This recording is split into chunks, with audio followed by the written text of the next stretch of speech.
రెండు సేనలు యుద్ధానికి సన్నద్ధమైనటువంటి సమయంలో యుద్ధరంగంలో ప్రవేశించినటువంటి అర్జునుడు శత్రుసేనలో ఎవరెవరైతే వీరులు ఉన్నారో వాళ్ళందరినీ కూడా నేను ఒక్కసారి చూడటం కోసం అని చెప్పి ఎంత దూరంలో ఉంటే వాళ్ళని నేను చూడగలుగుతానో అంత దూరంలో రెండు సేనల మధ్య మన యొక్క రథాన్ని నిలుపు అని సారథిగా ఉన్నటువంటి శ్రీకృష్ణునికి ఆదేశం ఇచ్చాడు.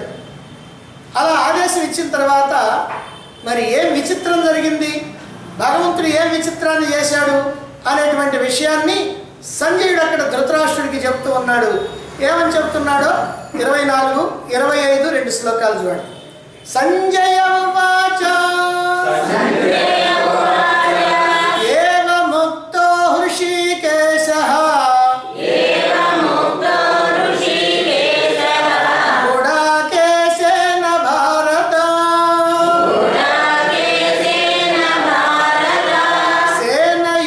సేనయోరుభయోర్మధ్యే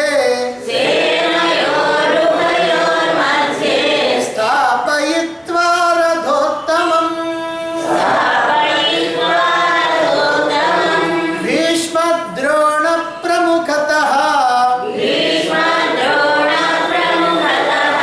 సర్వేషాం చ మహీక్షితాం ఉవాచ పార్థ పశ్యైతాన్ సమవేతాన్ కురునితి. సంజయ ఉవాచ, సంజయుడు చెప్తున్నాడు. 10 రోజుల యుద్ధం అయిపోయిన తర్వాత భీష్ముడు పడిపోయినటువంటి విషయాన్ని తెలియజేయటం కోసం హస్తినాపురానికి వెళ్ళినటువంటి సంజయుడు అక్కడ ధృతరాష్ట్ర మహారాజుతో యుద్ధ విశేషాలు వినిపిస్తూ ఇప్పుడు అర్జునుడు రెండు సేనల మధ్య రథాన్ని నిలుపు అని ఆదేశించిన తర్వాత శ్రీకృష్ణుడు ఏమి చేశాడు అనేటువంటి విషయాన్ని ఇక్కడ తెలియజేస్తున్నాడు. సంజయ ఉవాచ అంటే సంజయుడు చెప్తున్నాడు భారత, ఓ భరతవంశోద్భవ, భరతవంశములో శ్రేష్ఠుడా, ఒక మహారాజా, ఏవం ఈ ప్రకారంగా గుడాకేశేన అర్జునుడి చేత, ఇక్కడ అర్జునుడికి గుడాకేశేన, గుడాకేశుడు అనేటువంటి విశేషణాన్ని వాడారు. కాబట్టి గుడాకేశేన ఉక్త అర్జునుడి చేత ఆదేశించబడి హృషీకేశ, కృష్ణుడేమో హృషీకేశుడు అన్నారు. కాబట్టి ఆ శ్రీకృష్ణుడు ఉభయో సేనయో మధ్యే రెండు సేనల మధ్య ఉత్తమ రథ, రథోత్తమం అన్నారు. ఉత్తమం రథ, ఉత్తమమైనటువంటి శ్రేష్టమైనటువంటి రథాన్ని ప్రముఖత, ప్రముఖులైనటువంటి భీష్మ ద్రోణ, భీష్ముడు ద్రోణాచార్యుడు అలాగే మహీక్షితాం సర్వేషాం, అందరు రాజులు ఎవరైతే ఉన్నారో ఆ రాజుల అందరి ఎదుట స్థాపయిత్వా నిలబెట్టి ఆ భీష్మ ద్రోణులు ఇంకా మిగిలినటువంటి రాజుల ఎదుటగా ఆ రథాన్ని నిలబెట్టి అంటున్నాడు, పార్థ, ఓ అర్జున, అక్కడేమో అర్జునుడికి గుడాకేశ అని సంజయుడు పెట్టాడు పేరు, ఇక్కడేమో శ్రీకృష్ణుడు పార్థ అంటున్నాడు ఆ అర్జునుడిని. పార్థ, ఓ అర్జున అంటే పృథాపుత్ర, కుంతీదేవి పుత్రుడా అని. ఏతాన్ సమవేతాన్, ఏతాన్ సమవేతాన్, అదిగో ఇక్కడ సమావేశమైనటువంటి కురువీరులైనటువంటి వాళ్ళందరినీ కూడా పశ్య, చూడు, ఇది ఉవాచ అని చెప్పాడు.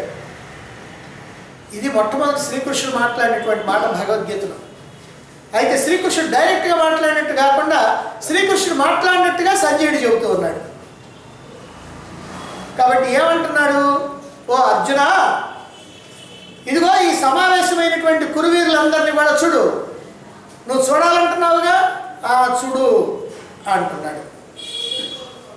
కాబట్టి అర్జునుడి చేత ఆదేశించబడినటువంటి శ్రీకృష్ణుడు రెండు సేనల మధ్య భీష్మద్రోణులకి మిగిలినటువంటి రాజులకి ఎదురుగా రథాన్ని నిలిపి, ఓ అర్జున, అదిగోనయ్యా కురువీరులు, ఒక్కసారి చూడు అన్నాడు. ఇది ఈ రెండు శ్లోకాల యొక్క భావం. సంజయుడు ఇప్పుడు జరిగినటువంటి విశేషాలను అర్జునుడిని భారత అని సంబోధిస్తూ ఉన్నాడు.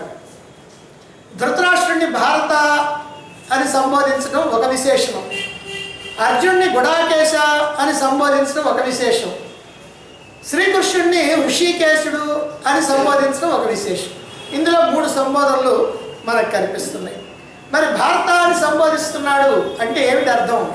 భారత అంటే భరత కులంలో జన్మించినటువంటి వాడా, భరత వంశంలో జన్మించినటువంటి వాడా అని. ఇలా అనటంలో కూడా ఒక ఉద్దేశం సంజీవుడికి ఉండి ఉంటుంది.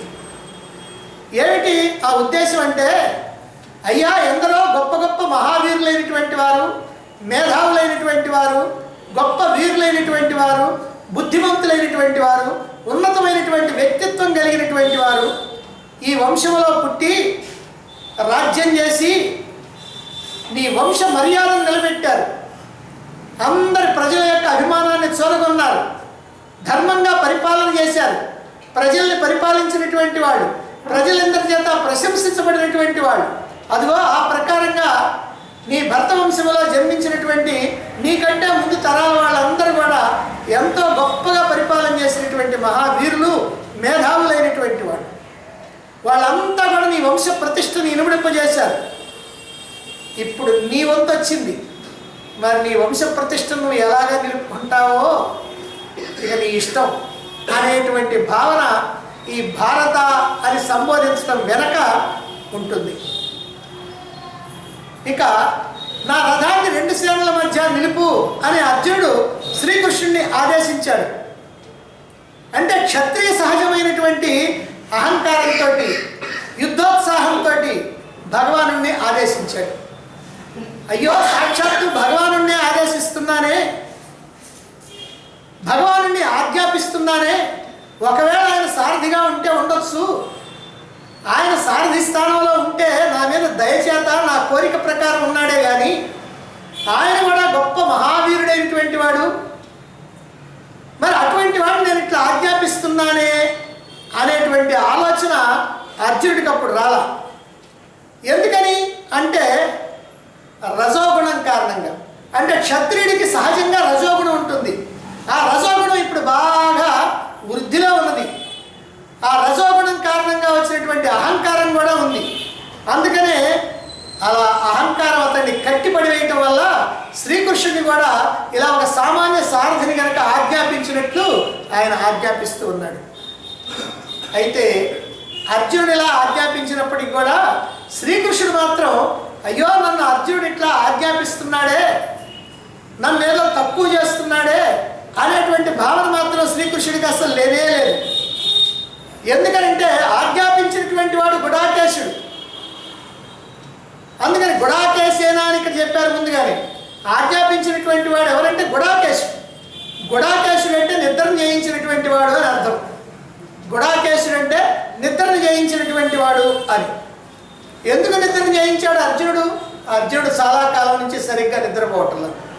కారణం ఏమిటంటే జరగబోయేటువంటి యుద్ధంలో ఏ రకమైనటువంటి వ్యూహాలని పన్నాలి, ఎవరెవరి మీద విజయాన్ని సాధించాలి, సైన్యాన్ని ఏ ప్రకారంగా నడపాలి, ఎట్లా మేము ఈ సైన్యాన్ని సమకూర్చుకోవాలి అని ఈ ఆలోచనలతోటి అలా ఆలోచించి ఆలోచించి ఆలోచించి రాత్రి పడుకున్నా కూడా నిద్ర పట్టకుండా ఈ ఆలోచనలే వస్తాం.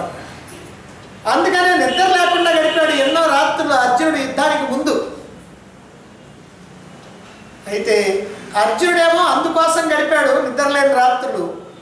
భక్తులైనటువంటి వాళ్ళు భగవంతుడి కోసం తపిస్తూ వాళ్ళు కూడా నిద్రలేని రాత్రులు గడుపుతూ ఉంటారు.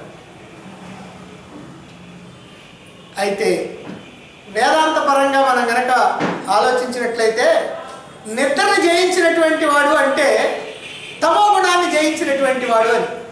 ఎందుకంటే నిద్ర తమోగుణ చిహ్నం కాబట్టి నిద్రను జయించాడు అని అంటే ఆధ్యాత్మికంగా వేదాంత పరంగా తమో గుణాన్ని జయించినటువంటి వాడు అని అర్థం. ఎవరైతే తమో గుణాన్ని జయిస్తారో, తమో గుణాన్ని జయిస్తే చాలు భగవంతుడి యొక్క ఆశ్రయం లభిస్తుంది. ఏదో ఒక విధంగా భగవంతుడి యొక్క ఆశ్రయం మనకి లభించాలి అంటే మనం తమో గుణాన్ని దాటాలి, తమో గుణాన్ని జయించాలి. మరి ఇప్పుడు అర్జునుడు తమో గుణాన్ని జయించినటువంటి వాడు కనుక సాక్షాత్తు భగవంతుడు సారథయ్యాడు. ఈ 18 రోజుల యుద్ధంలో తన రథం మీదనే ఉంటాడు. తాను ఇచ్చేటువంటి ఆజ్ఞల్ని పాటిస్తూ ఉంటాడు, తనను రక్షిస్తూ ఉంటాడు, తనను తాను రక్షించుకుంటూ ఉంటాడు. పైగా తనకు కావాల్సినటువంటి సలహాలు చెబుతూ ఉంటాడు. భగవంతుడి ద్వారా ఇంతకంటే కావాల్సినటువంటిది ఏముంది సహాయం ఎవరికైనా సరే. కాబట్టి భగవంతుడి యొక్క సహాయం లభిస్తుంది అర్జునుడికి. ఎందుకనంటే తమో గుణాన్ని జయించినటువంటి వాడు కనుక. సరే, శ్రీకృష్ణుడు అర్జునుడికి కేవలం రథసారథి మాత్రమే కాదు, తన జీవితానికి కూడా సారథి. రథాన్ని మాత్రమే కాదు నడిపేది, తన యొక్క జీవితాన్ని కూడా సరైనటువంటి మార్గంలో నడపాల్సినటువంటి వాడు. అదిగో అటువంటి వాడు శ్రీకృష్ణుడు. ఆయనేమో హృషీకేశుడు, ఈయనేమో గుడాకేశుడు, ఆయనేమో హృషీకేశుడు. హృషీకేశుడు అంటే హృషికాలకి ఈశుడు ప్రభు. హృషికాలంటే ఇంద్రియాలు అని అర్థం, అంటే ఇంద్రియాలకి అధిపతి అయినటువంటి వాడు. అసలు హృషికేశుడు హృషికాలు అని అంటే ఒక అర్థం ఉంది వేదాంతంలో. ఏంటంటే హృషికాలంటే హర్షం కలిగించేటువంటివి అని. హర్షము అనేటువంటి మాట నుంచే హృషి అనేటువంటి మాట వచ్చింది. హర్షం అని అంటే సంతోషం, ఆనందం, సంతోషాన్ని కలిగించేటువంటివి ఇంద్రియాలు.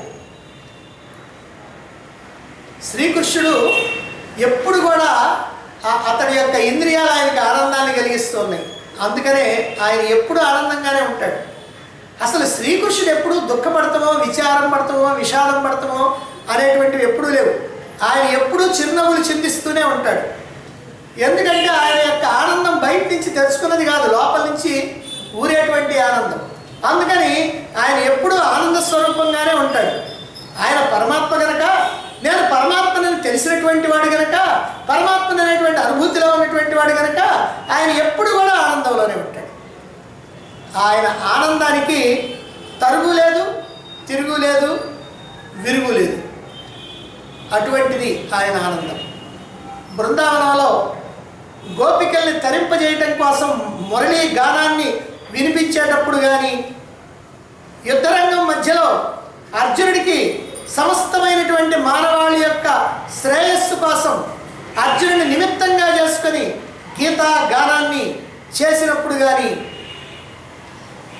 అలాగే జరాసంధుడు తన మీద దండెత్తి వచ్చి యుద్ధాలు చేసి తన మీద తీవ్రమైనటువంటి అస్త్రశస్త్ర ప్రయోగాలు చేసినప్పుడు కానీ, ధర్మరాజు అగ్రపూజ చేసేటప్పుడు, అగ్రతాంబూలం ఇచ్చి పూజ చేసేటప్పుడు శిశుపాలుడు నిందాపర్వం సాగించినప్పటికీ, అనేకమైనటువంటి విధంగా శ్రీకృష్ణుడిని నిందించి పలికినప్పటికీ అప్పుడుగైనా, అలాగే రాయబార సమయంలో దుర్యోధనాది దుష్ట చతుష్టయం తన్ని కట్టివేయటానికి వచ్చినప్పుడు కానీ ఆయన వదనంలో చిరునవ్వు ఎప్పుడు కూడా చెదరలేదు. కారణం, ఆయన ఎప్పుడూ దుఃఖపడాల్సిన పని ఎందుకు లేదనంటే ఆత్మ ఆనంద స్వరూపం. ఆయన ఆత్మస్వరూపం కనుక ఆయన ఆనందంగానే ఉంటాడు.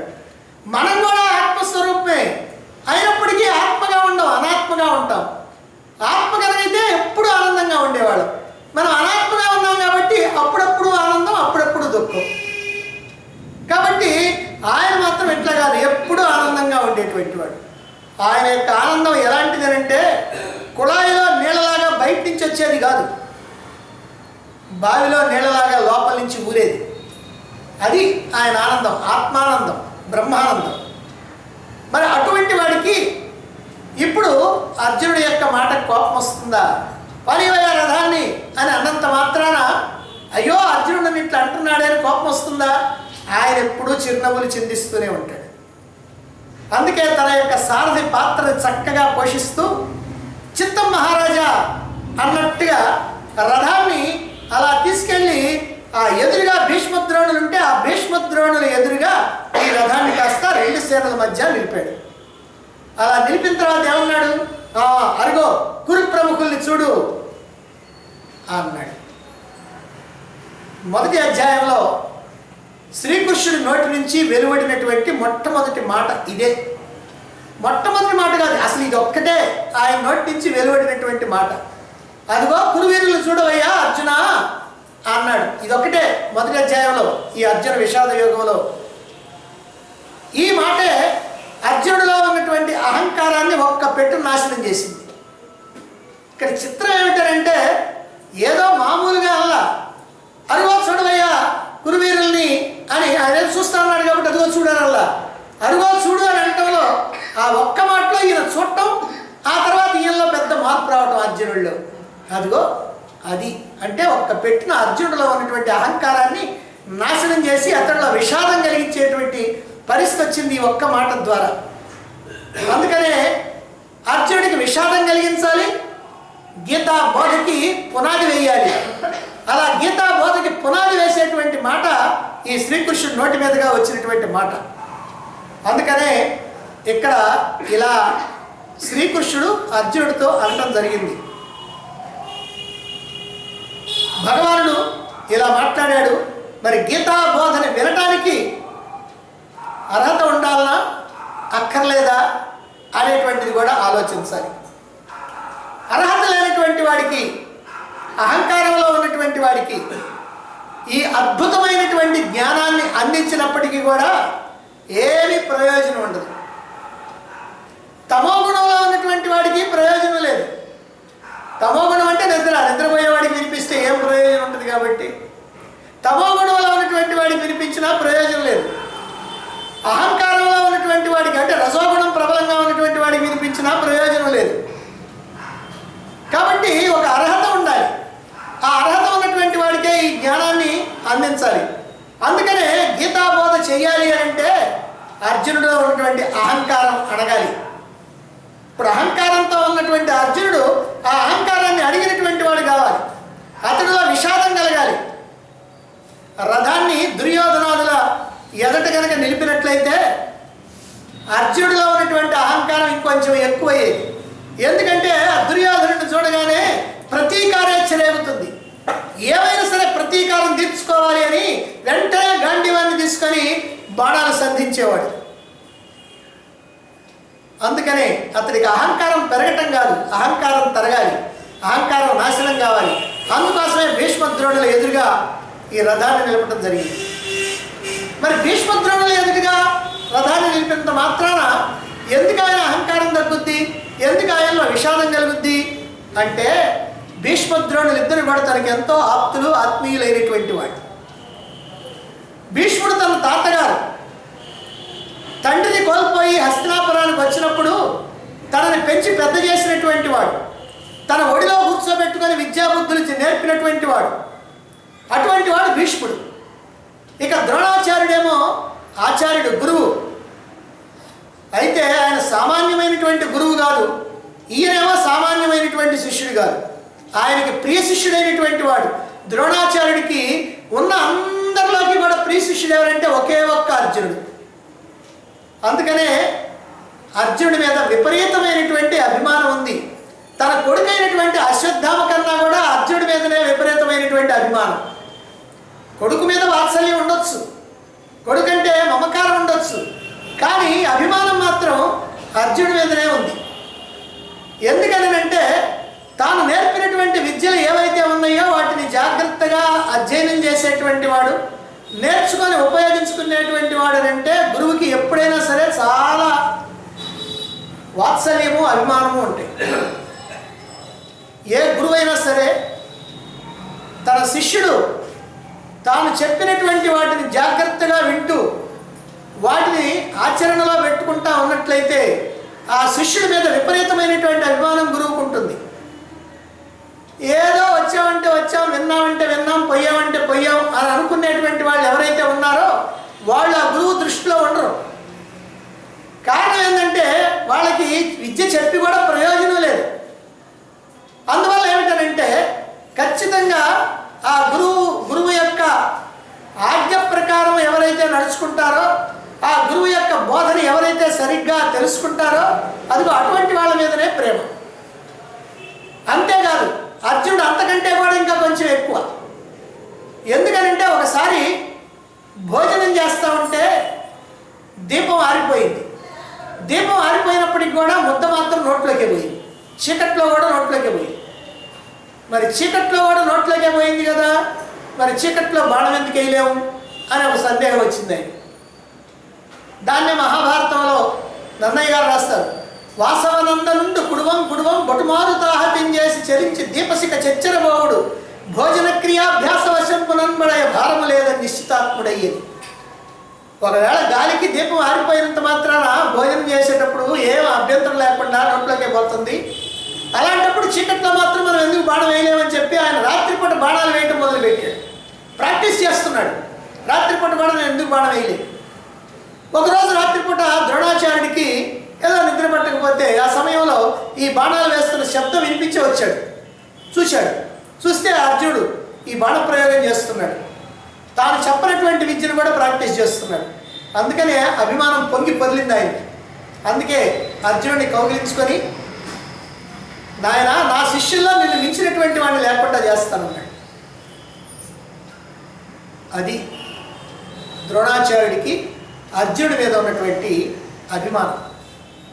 తన కుమారుడికి కూడా నేర్పనటువంటి కొన్ని అస్త్రశస్త్ర విద్యల్ని అర్జునుడికి నేర్పాడు.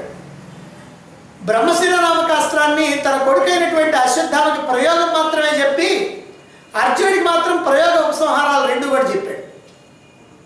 తన కొడుకు అడిగితే, అయ్యా నీకు ఇంకా అర్హత రాలేదు, తర్వాత చెప్తానన్నాడు. అసలు ప్రయోగం చెప్పడమే అర్హత లేకుండానే చెప్పాడు. ఉపసంహారం సంగతి దేవుడికి ఎరుక. కాబట్టి తనని అంతగా అభిమానించినటువంటి వాడు గురువు ద్రోణాచార్యుడు. తనకి ఎన్నో అస్త్రాలు ప్రసాదించినటువంటి వాడు. అందుకే వాళ్ళిద్దరిని చూడటంతో అతనిలో విషాదం ప్రారంభమైంది. అంటే నేను చంపాల్సింది వీళ్ళనా? నా తాతని నన్ను పెంచి పెద్ద చేసినటువంటి వాడు, నాకు విద్యాబుద్ధులు నేర్పినటువంటి వాడు, మా శ్రేయస్సును కోరినటువంటి వాడు, అలాగే నా గురువు తనకు తెలిసినటువంటి విద్యలన్నీ కూడా నాకు నేర్పినటువంటి వాడు, అనేకమైనటువంటి అస్త్రాలు శస్త్రాలు అన్నీ కూడా నాకు ఇచ్చినటువంటి వాడు, నా మీద ఎంతో అభిమానంతో తన శిష్యులందరిలోకి కూడా నన్ను మించినటువంటి వాడు లేకుండా చేస్తానని నాకు వరం ప్రసాదించినటువంటి వాడు, ఆయన నేను చంపాల్సింది అని ఒక్కసారి ఆయనలో విషాదం ప్రారంభమైంది. అయితే వీళ్ళందరినీ చూసింది ఇప్పుడేనా? వీళ్ళందరినీ చూడటం ఇంతకుముందు ఎప్పుడు యుద్ధాల్లో చూడలేదా? 2 నెలల ముందు జరిగినటువంటి ఉత్తర గోకర్ణంలో ఈ ఇద్దరిని కూడా తన ఎదురుగా చూశాడు. అప్పుడు కేవలం భీష్మద్రోణులు ఇద్దరు మాత్రమే కాదు, దుర్యోధన దుశ్శాసన శకుని కర్ణులతో పాటుగా భీష్మద్రోణ కృప అశ్వత్థామలు అందరూ కూడా ఉన్నారు. చతురంగ బలాలు ఉన్నాయి. తాను మాత్రం ఒక్కడే వచ్చాడు. అది ఉత్తర గోగ్రహణం. ఆ ఉత్తర గోగ్రహణంలో వీళ్ళు గోవుల్ని మళ్ళీ విరాటుడి యొక్క గోవుల్ని మళ్ళించుకొని పోతా ఉంటే ఆ గోవుల్ని మళ్ళీ తిరిగి తీసుకొని రావాలంటే వాళ్ళని జయించాలి. అందుకని భీష్ముడిని, ద్రోణుణ్ణి, కృపాచార్యుణ్ణి, అశ్వత్థామని, దుర్యోధనుణ్ణి, దుశ్శాసనుణ్ణి, కర్ణుణ్ణి, శకుల్ని అందరినీ ఓడించి ఆ గోవుల్ని మళ్ళించుకొని పోయాడు. మరి ఆ రోజున కూడా ఈ భీష్మద్రోణులేగా ఆ రోజున విషాదం కలగలేదే? మరి ఈ రోజున విషాదం ఎందుకు కలుగుతూ ఉంది? ఆ రోజున తన యొక్క అసమానమైనటువంటి పరాక్రమాన్ని చూపించాడే, 2 ఆలోచనలు లేకుండా. మరి ఇవాళ ఎందుకని తన పరాక్రమం చూపించడానికి కూడా వెనకాడుతూ ఉన్నాడు అని అంటే దానికి ఒక్కటే కారణం.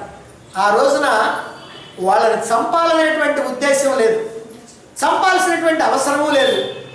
తనకు కావాల్సింది ఏంటంటే గోవుల్ని మళ్ళించుకొని పోవడం. గోవుల్ని మళ్ళించుకొని పోవాలంటే వాళ్ళు అడ్డం వస్తారు కాబట్టి వాళ్ళతో యుద్ధం చేయాలి. కాబట్టి వాళ్ళని జయించి ఆ గోవుల్ని మళ్ళించుకొని పోతే సరిపోతుంది కనుక ఎంతసేపు యుద్ధం చేసినా చివరికి సమ్మోహనాస్త్రం ప్రయోగించి అందరినీ కూడా మూర్ఛలో పోగొట్టి తన గోవులు తను మళ్ళించుకొని పోయాడు. కనుక ఆ రోజున విషాదం రాలా, కానీ ఈ రోజున విషాదం వస్తుంది. ఎందుకంటే యుద్ధంలో వాళ్ళని సంహరిస్తే తప్ప తనకి విజయం కలగదు. మరి తాను అటువంటి వాళ్ళని సంహరించాలన్నా, అంత గౌరవనీయులైనటువంటి వాళ్ళని, పెద్దవాళ్ళని, గురువుల్ని, పితామహుల్ని, అటువంటి వాళ్ళని నేను సంహరించాలన్నా అనేటువంటి ఆలోచన వచ్చింది. కాబట్టి ఇటువంటి విషాదం కలగటానికి కారణం ఏమిటి అంటే భగవంతుడి యొక్క లీలా విలాసం. అంటే శ్రీకృష్ణుడు అతనికి విషాదం కలిగించాలనుకున్నాడు, అందుకనే విషాదం అనేటువంటిది కలిగింది. కాబట్టి గీతా బోధకి పునాది రాయి పడిపోయిందనమాట. అందుకనే ఆ అర్జునుడి యొక్క అనుకూలంగా అర్జునుడికి ఆ కోరికని తీర్చడం కోసం అంటే అర్జునుడిని నిమిత్తంగా చేసుకొని సమస్తమైనటువంటి మానవాళికి కూడా అద్భుతమైనటువంటి ఆత్మజ్ఞానాన్ని అందించాలనేటువంటి కోరికతోటి శ్రీకృష్ణుడు ఇక్కడ అర్జునుడికి ఈ విషాదాన్ని కలిగించాడు. అయితే ఇక్కడ మనం ఒక ముఖ్య విషయాన్ని గ్రహించాలి. మనం చేసేటువంటి పనులన్నీ కూడా బయట ఫలితాలను ఇస్తే చాలదు, లోపల మన యొక్క వ్యక్తిత్వం బాగుపడాలి. మనం ఏ పని చేసినప్పటికీ కూడా మనకేదో విజయం కలగటం ప్రధానం కాదు, లోపల ఉన్నటువంటి వ్యక్తిత్వం బాగుపడాలి. కనుక మన యొక్క అంతరంగాన్ని మనం శుద్ధం చేసుకోవటానికి, అహంకారాన్ని నాశనం చేసుకోవటానికి, మన యొక్క మనోబుద్ధుల్ని సరి చేసుకోవటానికి, మన యొక్క వ్యక్తిత్వాన్ని బాగు చేసుకోవటానికి దానికి తగినట్లుగా మనం చేసేటువంటి కర్మలు ఉండాలి, మనం తీసుకునేటువంటి చర్యలు ఉండాలి.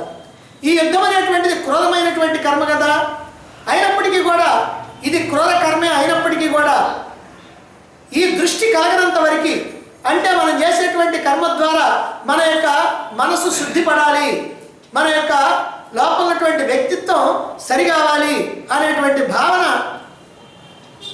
కలిగేంత వరకు కూడా మనది కురుక్షేత్రం అవుతుందే కానీ ధర్మక్షేత్రం కాదు. అంటే కర్మలు చేసేటువంటి దేహం కురుక్షేత్రం, ఎలాంటి కర్మలు చేసినా సరే అది కురుక్షేత్రం. వ్యక్తిత్వాన్ని శుద్ధి చేసుకునేటువంటి కర్మలు కనుక చేస్తే అది ధర్మక్షేత్రం, ధర్మక్షేత్రమైనటువంటి కురుక్షేత్రం. ఇప్పుడు జరగబోయేటువంటి యుద్ధం అనేటువంటి కర్మ ఏదైతే ఉందో దీని ద్వారా అంతరంగాన్ని శుద్ధి చేసుకోవాలి అర్జునుడే కాదు, అర్జునుడు మనందరికీ ప్రతినిధి కనుక ఈ లోకంలో జన్మించినటువంటి అందరం కూడా మనం చేసేటువంటి కర్మల ద్వారా మన యొక్క వ్యక్తిత్వాన్ని శుద్ధి చేసుకోవాల్సినటువంటి అవసరం ఉంది. అలా శుద్ధి చేసుకోవడానికి వీలుగానే జ్ఞానబోధ చేయాలి భగవానుడు. ఆ జ్ఞానబోధ చేయటానికే రథాన్ని రెండు సేనల మధ్య భీష్మద్రోణులకి ఎదురుగా నిలపడం జరిగింది.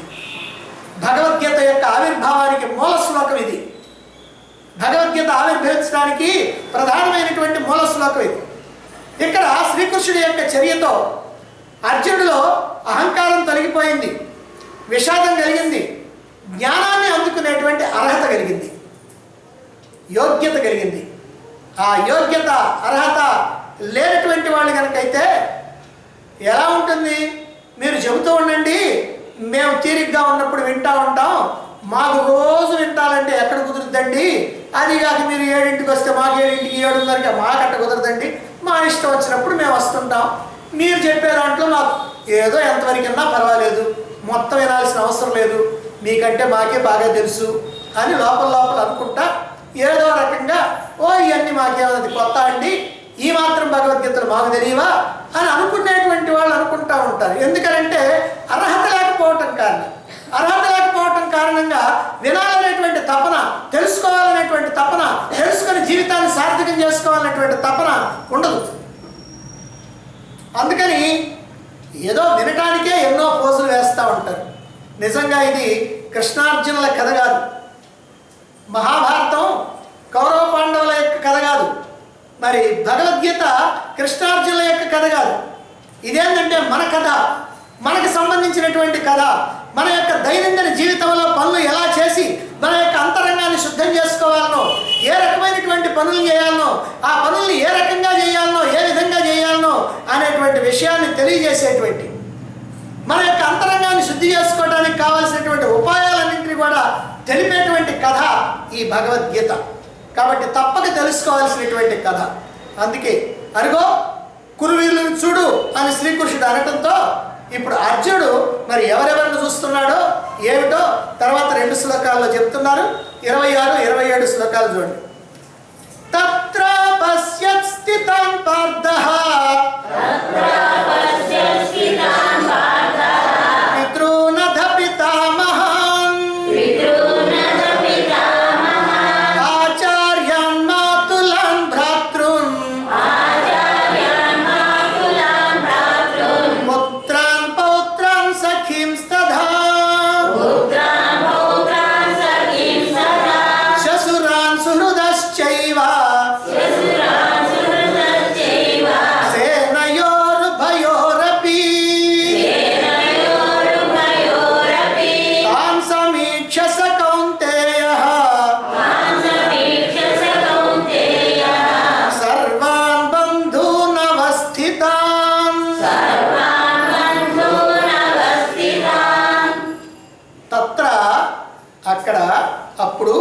పార్థ అర్జునుడు ఉభయో సేనయో అపి రెండు సేనల్లో నిలిచి ఉన్నటువంటి పితృన్ తండ్రుల్ని, పితామహాన్ తాతల్ని, ఆచార్యాన్ గురువుల్ని, మాతులాన్ మేనమామల్ని, భ్రాతృన్ సోదరుల్ని, పుత్రాన్ పుత్రుల్ని, పౌత్రాన్ మనవళ్ళని, సఖీం స్నేహితుల్ని, తథా అదే ప్రకారంగా శశురాన్ మామల్ని, సుహృదస్య ఏవ వాళ్ళ యొక్క క్షేమాన్ని కోరేటువంటి వాళ్ళని అపశ్యత్ చూచాడు.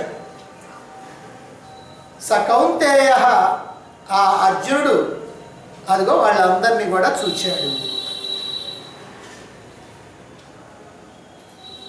రథాన్ని రెండు సేనల మధ్య నిలపమన్నాడు, రెండు సేనల మధ్య నిలిపాడు శ్రీకృష్ణుడు. ఆ నిలపటం కూడా భీష్మద్రోణులు ఎదురుగా నిలిపాడు. అరుగో కురువీరుల్ని చూడు అన్నాడు. అర్జునుడు కేవలం తన సైన్యంలో ఉన్నటువంటి వీరులనే కాకుండా ఉభయ సైన్యాల్లో ఉన్నటువంటి ప్రముఖులైనటువంటి వాళ్ళని, వీరులైనటువంటి వాళ్ళని ఒక్కసారిగా పరికించి చూశాడు. తాను రెండు సేనల మధ్య నిలపమన్నది దేనికంటే రెండు సేనల్లో ఉన్నటువంటి వాళ్ళని చూడటానికి, కానీ ఒక్క సేనలో ఉన్నటువంటి వాళ్ళని చూడటానికి కాదు. అందుకని చూశాడు. ఎటు చూసినా ఎవరు కనపడుతున్నారు? ఆప్తులైనటువంటి వాళ్ళు కనపడుతున్నారు, మిత్రులైనటువంటి వాళ్ళు కనపడుతున్నారు, బంధువులైనటువంటి వాళ్ళు కనపడుతున్నారు. మరి అందరూ కూడా ఇలాంటి వాళ్ళే ఆయన కనపడతా ఉన్నారు. అయితే ఎవరెవరిని చూశారో ఇక్కడ సంజయుడు వివరంగా ధృతరాష్ట్రుడికి తెలియజేస్తా ఉన్నాడు. ఎవరట? పితృన్ అంటే తండ్రుల్ని చూస్తున్నాడు. కురువంశంలో ప్రముఖులైనటువంటి వాళ్ళల్లో అర్జునుడికి తండ్రి వరుస అయ్యేటువంటి వాడు భూరిశ్రవుడు ఉన్నాడు. భీష్ముడి యొక్క పెను తండ్రేమో బాహ్లికుడు, ఆయన కుమారుడేమో సోమదత్తుడు. సోమదత్తుడు అంటే ఇప్పుడు తాత అవుతాడు. ఆ సోమదత్తుడి కొడుకేమో భూరిశ్రవుడు, కాబట్టి భూరిశ్రవుడు తండ్రి అవుతాడు. అందువల్ల భూరిశ్రవుడు మొదలైనటువంటి వాళ్ళని తండ్రుల్ని, పితామహాన్ తాతలు, తాతలైనటువంటి వాళ్ళని చూస్తున్నాడు. ఇప్పుడే చెప్తున్నా, భూరిశ్రవుడి తండ్రి సోమదత్తుడు, ఆయన తాత. అలాగనే బాహ్లికుడు ఉన్నాడు, ఆయన ముత్తాత. ముత్తాతను ప్రత్యేకంగా చెప్పలేదు కానీ తాతల్లో ఆయన కూడా వేసేసాడు. అలాగనే భీష్ముడు ప్రధానంగా ఎదురుగా ముఖ్యంగా కనపడేటువంటి వాడు, అందుకని భీష్ముడు. ఇలాంటి వాళ్ళందరూ కూడా తాతల్ని చూచాడు. ఆ తర్వాత ఆచార్యాన్ అంటే గురువులు. ద్రోణాచార్యుడు, కృపాచార్యుడు మొదలైనటువంటి వాళ్ళు గురువులు ఉన్నారు. మాతులాన్ అంటే మేనమామలు. శల్యుడి మేనమామ, శకుని మేనమామ, అలాగనే పురుషిత్తు, కుంతిభోజుడు. వీళ్ళిద్దరు కూడా కుంతిభోజుని యొక్క కుమారులు, అంటే కుంతిదేవి యొక్క సోదరులు. కుంతిదేవి సోదరులు కనుక మేనమామలు. కాబట్టి ఈ ప్రకారంగా మాతులాన్ మేనమామలను చూశాడు. ఇంకా భ్రాతృన్ సోదరులు. ఇక సోదరులకి లెక్కే ఉంది, ఎదురుగా 100 మంది ఉన్నారు. ఇటు పక్క 4 ఉన్నారు. ధర్మరాజు, భీముడు, అర్జునుడు, నకులుడు, సహదేవుడు, ఇక్కడ 4 ఉన్నారు. అక్కడేమో ఒక 100 మంది ఉన్నారు. వీళ్ళందరూ కాక ఇంకా సోదరులు ఉన్నారు. కేకయులు, విందులు మొదలైనటువంటి వాళ్ళు ఉన్నారు. వీళ్ళే కాదు, ఇంకా కొంతమంది అంటే ఆ సోదర వరుస అయినటువంటి వాళ్ళు కూడా చాలామంది ఉన్నారు. యూత్సుడు మొదలైనటువంటి వాళ్ళు. ఇక పుత్రాన్ అంటే పుత్రులు. ఎవరున్నారు పుత్రులు? ఆయన సొంత పుత్రుడు ఉన్నాడు, అభిమన్యుడు ఉన్నాడు. ఉప పాండవులు 5 ఉన్నారు. అలాగనే దుర్యోధనుడు కొడుకు లక్ష్మణుడు ఉన్నాడు. అలాగనే దుశ్శాసన పుత్రుడు ఉన్నాడు. అలాగనే భీముడి యొక్క పుత్రుడు ఘటోత్కచుడు ఉన్నాడు. అర్జునుడి పుత్రుడైనటువంటి వాడు ఉలుపి వల్ల పుట్టినటువంటి ఇరావంతుడు ఉన్నాడు. అలాగనే శిశుపాలుడి యొక్క కుమారుడు దృష్టకేతు ఉన్నాడు. వీళ్ళందరూ పుత్రులు. ఇక సఖీం అంటే స్నేహితులు. అశ్వత్థామ స్నేహితుడు, సంజయుడు స్నేహితుడు. వీళ్ళిద్దరు కూడా అర్జునుడికి బాగా మంచి స్నేహితులు. శశురాన్ అంటే మామలు, పిల్లనిచ్చిన మామలు. మరి ఇటువంటి వాళ్ళు ఎవరున్నారు? ద్రౌపదుడు ఉన్నాడు. అలాగనే శైబ్యుడు ఉన్నాడు, శివిదేశపు రాజు శైబ్యుడు. అలాగనే సుహృత్ అంటే వీళ్ళ యొక్క మేలు కోరేటువంటి హితాన్ని కోరేటువంటి వాళ్ళు. అటువంటి వాళ్ళలో విరాట మహారాజు ఉన్నాడు, సాత్యకు ఉన్నాడు, అలాగనే కృతవర్మ ఉన్నాడు, అలాగనే నరకాసురుడి కొడుకైనటువంటి భగదత్తుడు ఉన్నాడు. వీళ్ళందరూ కూడా పాండవుల యొక్క శ్రేయస్సును కోరేవాళ్ళు. ఎందుకంటే నరకాసురుడు పాండురాజు యొక్క స్నేహితుడు. కాబట్టి నరకాసురుడి కొడుకు భగదత్తుడు కూడా పాండవుల యొక్క హితాన్ని కోరేటువంటి వాడు. కాకపోతే శ్రీకృష్ణుడి మీద ఉన్నటువంటి కోపంతో దుర్యోధనుడి వైపున యుద్ధం చేయడానికి వచ్చాడు. వీళ్ళంతా కూడా అంతకుముందు తనకి తెలియనటువంటి వాళ్ళు మాత్రం కాదు. అయితే ఇక్కడికి వచ్చి వీళ్ళందరినీ చూచేంతవరకు అర్జునుడి యొక్క ఆలోచనలన్నీ వేరు. ఇప్పుడు అందరినీ చూచిన తర్వాత అతడి ఆలోచనలు వేరు. వీళ్ళందరినీ చూచేంతవరకు అతడి ఆలోచనలు ఎట్లా ఉన్నాయనంటే, యుద్ధరంగంలో కనపడ్డ వాళ్ళని కనపడ్డట్టుగా సంహరించి పారేద్దాం, అస్త్రశస్త్రాలతో ఛేదించి పారేద్దాం, విజయాన్ని సాధిద్దాం అని ఆయన అనుకున్నాడు. అయ్యే ఆయన ఆలోచన. కానీ ఇప్పుడు వీళ్ళందరూ తండ్రులు, తాతలు, మేనమామలు, బావమర్దులు, పుత్రులు, మనవళ్ళు, గురువులు, వీళ్ళందరినీ చంపుకోవాలనా అనేటువంటి భావన ఇప్పుడు వచ్చింది. అంటే ఆలోచన కాస్త మారిపోయింది. ఇంతవరకు అరణ్య అజ్ఞాతవాసాల్లో అన్నదమ్ములతో కలిసి అర్జునుడు ఎన్నో క్లేశాలు అనుభవించాడు, ఎన్నో కష్టాలు అనుభవించాడు. వీటికి కారణం ఏమిటి? ఇన్ని కష్టాలు అనుభవించాల్సినటువంటి కారణం తాను కాదు, తనకంటే కూడా ఇంకా ఎక్కువ కష్టాలు అనుభవించినటువంటి వాడు భీముడు ఉన్నాడు. మరి అట్లానే ద్రౌపది సహదేవులు, ద్రౌపది, వీళ్ళందరూ కూడా అనేకమైనటువంటి కష్టాలు అనుభవించినటువంటి వాడు. ఈ కష్టాలన్నిటికీ కారణం ఏమిటంటే దుర్యోధనుడు. అందువల్ల దుర్యోధనుడి మీద ప్రతీకారం తీర్చుకోవాలి అనేటువంటి కసి ఉంది అర్జునుడికి. అదే అతనిలో పట్టుదల కూడా కలిగించింది.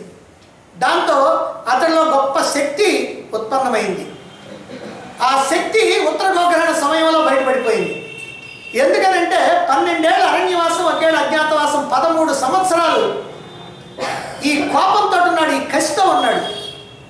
అప్పుడు జరిగింది ఉత్తర గోగ్రహణం. చిక్కారు ఇక నాకు, ఇన్నాళ్ళ నుంచి ఉన్నటువంటి కసి తీర్చుకోవడానికి చిక్కారు అనుకున్నాడు. అందుకని ఎవరు ఎదురొచ్చినా సరే ఆ రోజు అర్జునుడికి తిరిగేది. కానీ ఎవరైనా సహాయం ఉన్నారా అర్జునుడి కంటే? ఎవ్వరు లేరు. ఒకే ఒక్క రథం, వెనక కానీ ముందు కానీ పక్కన కానీ ఇంకో రథం తోడు లేదు. ఉత్తరుడు ఉన్నాడంటే ఆయన సారథ్యం చేస్తున్నాడు. ఇంకా ఎవ్వరు తోడు లేకుండా, శ్రీకృష్ణుడు తోడు లేకుండా, అన్నదమ్ములు తోడు లేకుండా ఒక్కడే వచ్చి చతురంగ బలాలతో వచ్చినటువంటి కౌరవ వీరులందరినీ కూడా ఓడించేశాడు. ఆయన కసి అట్లాగా ఉంది. అంటే అంతటి వీరుడు బాగా కోపంతో ఉన్నప్పుడు తన యొక్క శౌర్య పరాక్రమాలన్నీ కూడా బయటపడతా ఉంటాయి. కాబట్టి ఎలాగైనా సరే దుర్యోధన మీద ప్రతీకారం తీర్చుకోవాలి, న్యాయంగా తమకు రావాల్సినటువంటి రాజ్యాన్ని ఇవ్వకపోతే యుద్ధంలో జయించి తీసుకోవాలి అని క్షత్రియుడిగానే ఆలోచించాడు ఇంతవరకు కూడా, యుద్ధరంగంలో ప్రవేశించేంతవరకు. అందుకే బలాబలాల్ని అంచనా వేసుకుంటూ ఎలాంటి వ్యూహాలు బన్నాలా అని ఆలోచిస్తూ ఉన్నాడు. ఇది అన్నదమ్ముల మధ్య పోరాటం అని కానీ, ఇరుపక్షాల్లో ఉన్నటువంటి వాళ్ళందరూ కూడా బంధువులు, మిత్రులు, ఆత్మీయులు అని, యుద్ధంలో విజయాన్ని కనుక సాధించాలంటే ఇందులో ఎంతోమంది తమ వాళ్ళైనటువంటి వాళ్ళని, ఆత్మీయులైనటువంటి వాళ్ళని పోగొట్టుకోవాల్సి వస్తుంది అనేటువంటి ఆలోచన కూడా చేయాల. ఎంతసేపటికి ఒక్కటే, శత్రువులు జయించాలి, మా రాజ్యాన్ని మేము పొందాలి అనేటువంటి భావనలో మాత్రమే ఉన్నాడు. ఇప్పుడు మొదటిసారిగా ఒక్కసారి అందరినీ అట్లా చూసేటప్పటికల్లా, ఆ పక్షంలో ఈ పక్షంలో చూసేటప్పటికల్లా ఎవరిని చూసినా కూడా తన వాళ్ళే. అంటే కడుపు చించుకుంటే కాళ్ళ మీద పడుద్ది అన్నట్టుగా ఇప్పుడు తన పరిస్థితి. వీళ్ళందరినీ చంపి ఈ రాజ్యాన్ని నేను పరిపాలన చేసుకోవాలనా అనేటువంటి భావన వచ్చింది. ఇప్పుడు తన యొక్క మనోస్థితి ఎలా మారిపోయింది అనేటువంటి విషయాన్ని తర్వాత శ్లోకంలో ఒక్క పాదాన్ని కనుక మనం చెప్పుకుంటే సరిపోతుంది. ఆ పాదం ఏమిటో చూడండి. కృపయా పరయా విష్టః విషీదన్నిదమబ్రవీత్. ఇప్పుడు అర్జునులో వచ్చినటువంటి మార్పు ఏమిటంటే కృపయా పరయా విష్టః. పరయా కృపయా ఆవిష్టః, గొప్ప కృప అనేటువంటి దాని చేత ఆవేశించబడినటువంటి వాడయ్యాడు. అంటే అధికమైనటువంటి కరుణతో కూడినటువంటి వాడై విషాదంతో యదం అబ్రవీత్, ఇదిగో ఇలా అంటున్నాడు. ఏమంటున్నాడో ఇప్పుడు ఇక్కడ చెప్పలేదు ఈ లైన్లో, కానీ ఎంతో ఆ విషాదం కలిగింది.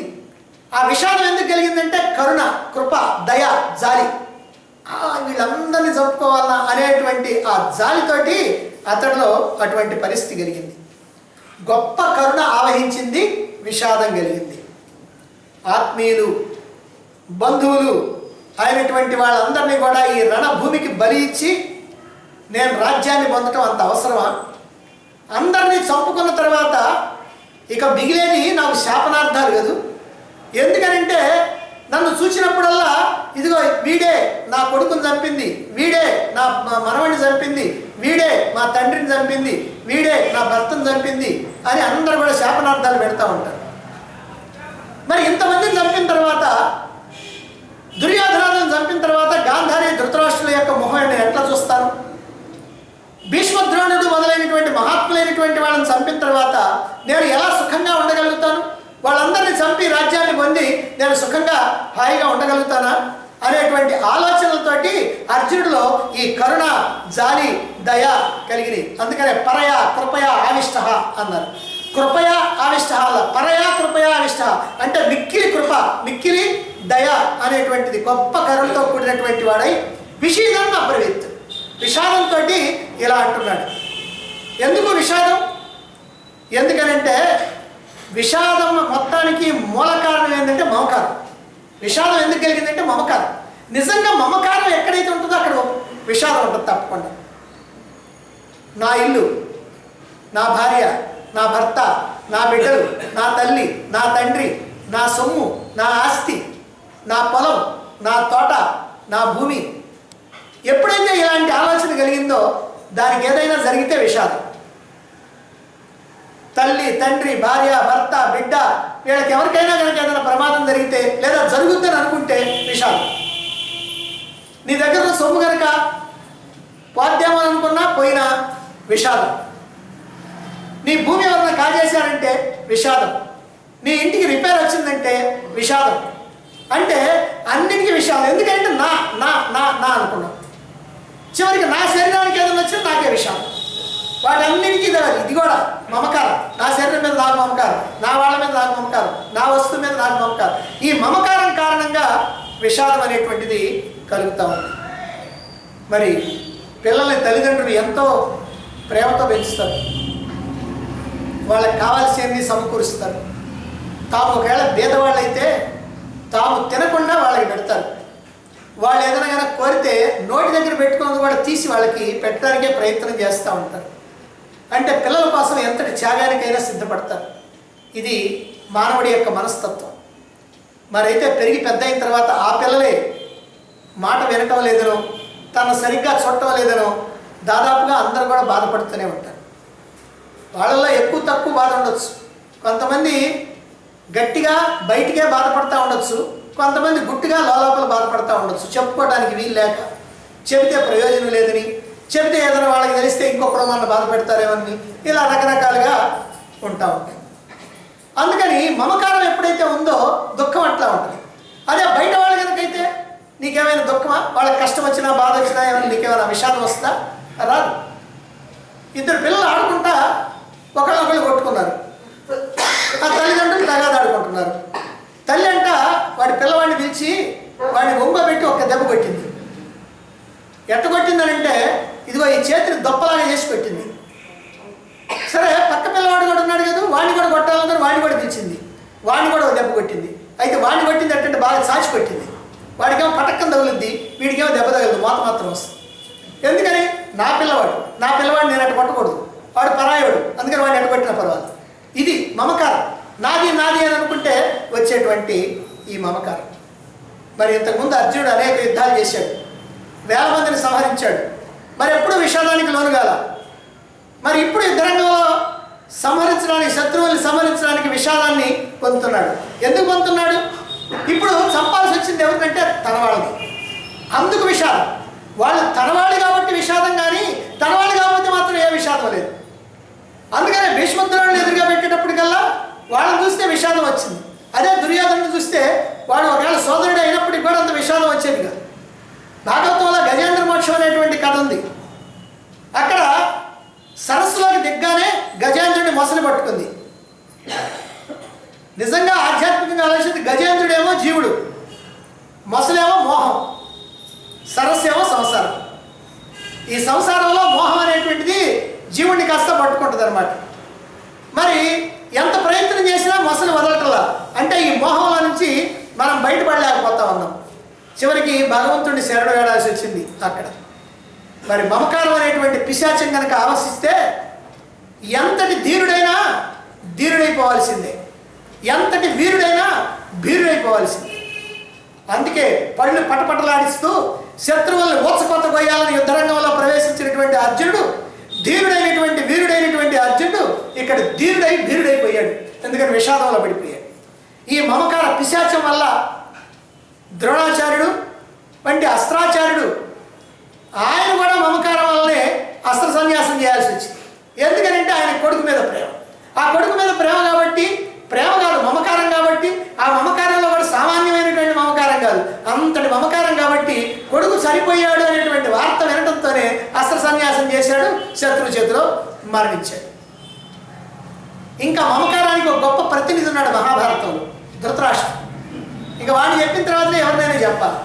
మరి ఆయన మమకారం వల్ల నా కొడుకులే రాజ్యం చేయాలా, వాళ్ళది కూడా నాకే రావాలా, మా వాళ్ళకే రావాలా అని అనుకోవటం వల్ల ఏం జరిగింది? చివరికి 100 మంది పోయి దిక్కులేనటువంటి వాడై 13 ఏళ్ళు ఆ ధర్మరాజు పంచన బ్రతకాల్సినటువంటి పరిస్థితి వచ్చింది.